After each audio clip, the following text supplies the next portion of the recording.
Xavier, on se retrouve, donc on va faire un point sur la fin de l'année, même si elle n'est pas totalement terminée. Qu'est-ce qu'elle a représenté pour vous? Quels sont les bons moments de cette année 2016? Bon, les bons moments, évidemment, c'est Spenberg. Elle nous a montré tout de suite qu'elle avait de la précocité, ça s'est révélé pour sa première course où elle s'est imposée tout de suite. Après elle est battue par les circonstances de course, mais après elle a continué à gagner, montée au niveau supérieur avec la Listed, la cerise sur le gâteau le groupe, donc ça a été une belle aventure. Justement, la test, c'était déjà un bon moment, un drôle de changement de vitesse dans un lot a priori qui tenait la route. Ah oui, parce que j'avais déjà été à l'arrivée plusieurs fois de la Listed, j'avais jamais réussi à la gagner, donc comme ça c'est fait, c'est quand même un beau morceau de la région, donc ça fait plaisir, surtout avec des 2 ans, parce que c'est ce qui est intéressant à faire dans notre métier quand même, tout ce que j'aime faire du moins. Donc. Ensuite, le pari de voyager, le choix de l'engagement. Le choix de l'engagement, j'avais fait le tour un peu de ce qu'elle pouvait courir en France et je pensais qu'il n'y avait pas grand chose pour elle, donc ça c'était une bonne opportunité. Il y avait ça au Goodwood qui était trop près de sa course à la test, donc ça a été Newmarket.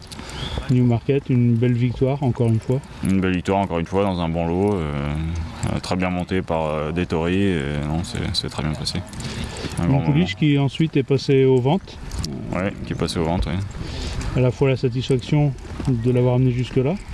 Satisfaction de l'avoir amené jusque-là, j'aurais préféré la garder pour aller courir la Breeders' Cup parce que ça aurait été plaisant, c'est des belles aventures, mais bon, c'est passé comme ça, c'est pas grave, l'objectif a été atteint, donc après sa carrière n'est pas terminée, elle a été vendue, elle est partie là-bas, là elle est au repos, elle reviendra l'année prochaine. Voilà, donc, Avec un propriétaire qui vous a fait confiance depuis quelques temps, qui vous fait confiance, et c'est important aussi. Depuis mes débuts, il a jamais lâché prise, avec les hauts, avec les bas, mon accident, non, il est toujours resté là fidèle, il a toujours investi, et beaucoup plus ces dernières années. Et on parle aussi, on a vu, pour parler de l'obstacle, pour changer de discipline, on a vu Nombre débuter 2e dans le Finau.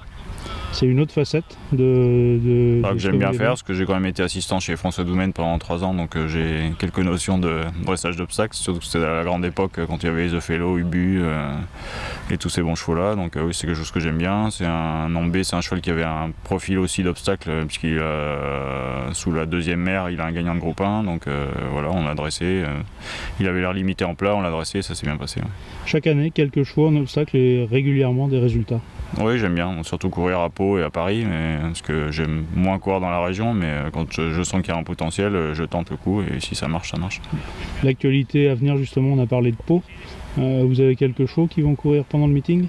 Oui, quelques chevaux qui vont encore pendant le meeting. Nombé, fais pas ci, fais pas ça, qui vient de gagner en plat, qu'on va mettre aussi sur les obstacles. Et puis des inglos comme j'ai chaque année, qu'on est en train de dresser et qui vont courir aussi à Pau. On pense à Jade de la Palisse qui a fait sa rentrée en plat et qui était une toute bonne pouliche. Ouais, toute bonne pouliche qui a eu après des ennuis de jambes, mais bon là elle a l'air bien revenue, donc on va courir en steeple. Elle a 2 courses à courir à Pau, donc on va courir ces 2 courses là.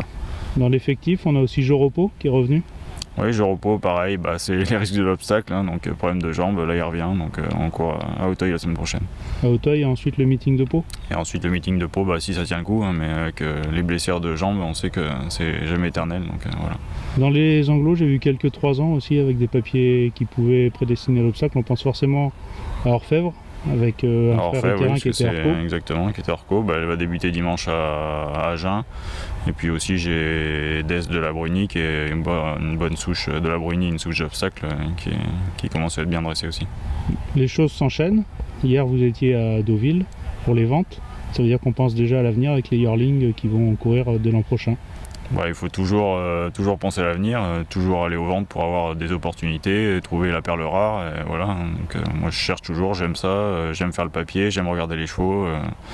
Donc oui, ça m'intéresse. J'ai pu en ramener 3, donc c'est bien. Content de les avoir ramenés en plus. Ouais, content de les avoir ramenés parce que j'ai eu ce que je voulais, donc ça c'est intéressant. À suivre l'an prochain. Voilà, exactement. Merci.